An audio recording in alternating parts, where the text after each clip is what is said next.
Clip number 871۔ اس clip میں سورہ انبیاء کی آیت نمبر 98 سے لے کر 100 تک کی تلاوت، ترجمہ اور تفسیر قرآن صراط الجنان آپ سماعت فرمائیں گے۔ بسم اللہ الرحمن الرحیم۔ ترجمہ: اللہ کے نام سے شروع جو نہایت مہربان رحمت والا ہے۔ انکم وما تعبدون من دون اللہ حصب جہنم انتم لہا واردون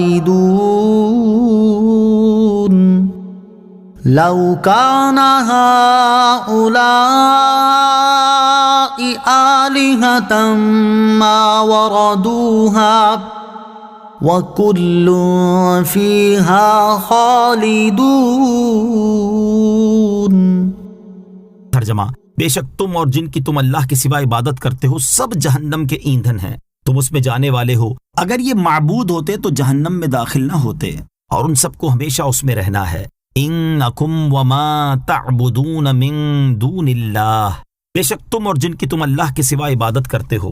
ارشاد فرمایا کہ اے مشرکوں، بے شک تم اور اللہ تعالیٰ کے سوا جن بتوں کی تم عبادت کرتے ہو سب جہنم کے ایندھن ہیں، اور تم اس میں ہمیشہ کے لیے جانے والے ہو۔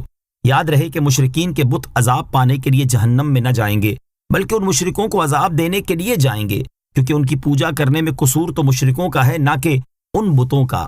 لہم فیہا زفیر وہم فیہا لا یسمعون۔ ترجمہ: جہنم میں ان کی گدھے جیسی آوازیں ہوں گی اور وہ اس میں کچھ نہ سنیں گے۔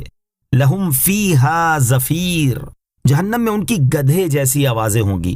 ارشاد فرمایا کہ وہ مشرک جہنم میں گدھے جیسی آوازیں نکالیں گے اور عذاب کی شدت سے چیخیں گے اور دھاڑیں گے، اور وہ جہنم کے جوش کی شدت کی وجہ سے اس میں کچھ نہ سنیں گے۔ حضرت عبداللہ ابن مسعود رضی اللہ تعالی عنہ نے فرمایا، جب جہنم میں وہ لوگ رہ جائیں گے جنہیں اس میں ہمیشہ رہنا ہے تو وہ آگ کے تابوتوں میں بند کر دیے جائیں گے، وہ تابوت دوسرے تابوتوں میں، پھر وہ تابوت اور تابوتوں میں بند کر دیے جائیں گے، اور ان تابوتوں پر آگ کی میخیں لگا دی جائیں گی، تو وہ کچھ نہ سنیں گے اور نہ کوئی ان میں کسی کو دیکھے گا۔